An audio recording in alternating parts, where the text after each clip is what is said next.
রানী চক্রবর্তী বলছি, রানী মল্লিক চক্রবর্তী এই বড়মান মন্দিরে দাঁড়িয়ে এখানে বলা হয়েছে সেলিব্রিটির জন্য বড়মান মন্দিরে ভিডিও ক্যামেরা অ্যাভেলেবেল, কিন্তু সাধারণ মানুষের জন্য বড়মান মন্দিরে ভিডিও অ্যাভেলেবেল নয়।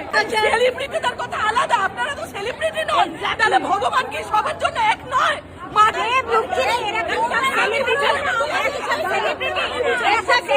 আবার আরেকটা ভিডিও সামনে চলে আসলো। বড়মার মন্দিরে পুজো দিতে গিয়ে সাধারণ পাবলিক হেনস্থার শিকার মন্দির কর্তৃপক্ষের কাছে। কেন?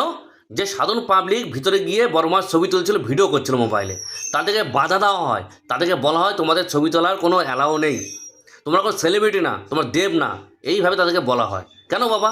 ছবি তোলা যখন বন্ধ থাকবে সবার জন্য বন্ধ থাকবে, মন্দিরের ভিতরে ছবি তোলা অ্যালাও নেই যখন পুরো বন্ধ হয়ে যাবে, সেলিব্রিটি কেন আসবে?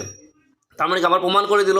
আমি কিছুদিন আগে ভিডিও করেছিলাম না, এই তারকেশ্বরে গিয়ে আমরা ঠিকঠাক জল ঢালতে পারি না, সারা জেগে থাকার পরে সকালবেলা যখন জল ঢালতে যাই আমার ঠেলে ঠেলে সরিয়ে দেওয়া হয়, 1 সেকেন্ড সময় দেওয়া হয় না, কোথায় যে জল ঢালছি নিজেরাই বুঝতে পারি না। তার পাশেও ভিআইপি লাইন আছে, যেখানে ভিআইপিভাবে সুন্দরভাবে জল ঢালে মাত্র কিছু টাকা দিয়ে। তার মানে সব জায়গায় এটা প্রমাণ করছে যে বড় লোকদের জন্য ভগবান, গরিবদের জন্য ভগবান না, সাধারণ মানুষ আমরা মানুষ না। মানে এখন ওই শিক্ষিত সমাজে এসে বড় লোক গরিব লোক জাতপাত ভেদাভেদ করছে কারা? এই আমাদের সনাতন ধর্মের মানুষটাই। ভগবান স্বয়ং আলাদা করেনি গরিব লোক বড় লোক জাতপাত, ভগবান নিজে আলাদা করেনি, এখন মানুষরা আলাদা করে সনাতন ধর্মকে বদনাম করছে। মন্দির বানানো কেন? কিসের জন্য মন্দির বানানো? মানুষকে দর্শন করার জন্য তো, ভগবানের প্রচার করার জন্য তো, সনাতন ধর্ম এগিয়ে নেওয়ার জন্য তো মন্দির বানানো। তো সেই মন্দিরে টিকিট দিয়ে ঢুকতে হবে, তাকে মন্দিরকে ব্যবসার জন্য খোলা হচ্ছে? সমস্ত মন্দিরের টিকিটটাকে বন্ধ করা উচিত, ভিআইপি লাইনগুলো বন্ধ করা উচিত। সাধারণ পাবলিক বড়লোক ধনী যে যাচ্ছে লাইন দিয়ে যাবে, সবাই লাইন দিয়ে ভগবানের দর্শনে যাবে।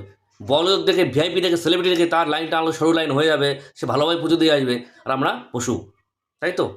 যদি বড়লোক যদি ভিআইপি ভাবে পুজো দিতে হয় তাহলে বাড়ি থেকে পুজো দেবে, কেন লাইন দেবে? তাহলে লাইন দিতে লজ্জা কিসে? ভগবানের দর্শনে এসে লাইন দিতে লজ্জা কিসে? সেলিব্রিটিদের বা ভিআইপিদের লজ্জা কিসে? ভগবান দর্শনে এসে কষ্ট করে জল ঢালো, পুজো দাও, সেটা হয় না। এগুলো বন্ধ করা হচ্ছে। যদি আমার মন্দিরে দান পুণ্য দেওয়া দরকার হয়, আমি পুজোটা ভালোভাবে দেবো, বিনা পয়সায় দেবো, মন্দির দর্শন বিনা পয়সায় করবো। আমি ফেরার পথে মন্দিরে দান পুণ্য হিসাবে আমি যা দেওয়ার আমি দিয়ে আসবো, 500 বাড়ি 100 বাড়ি 50 বাড়ি আমার সমর্থন অনুযায়ী আমি দিয়ে আসবো।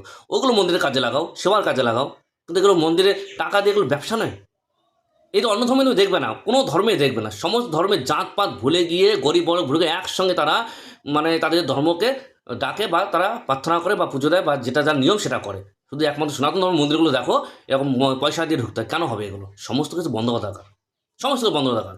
আমরা পুজো দেবো, বিনা পয়সা সব কিছু দর্শন করবো। তোমরা কী বলো? অবশ্যই মাধ্যমকে জানাও, ভিডিও শেয়ার করো। জয় শ্রীকৃষ্ণ।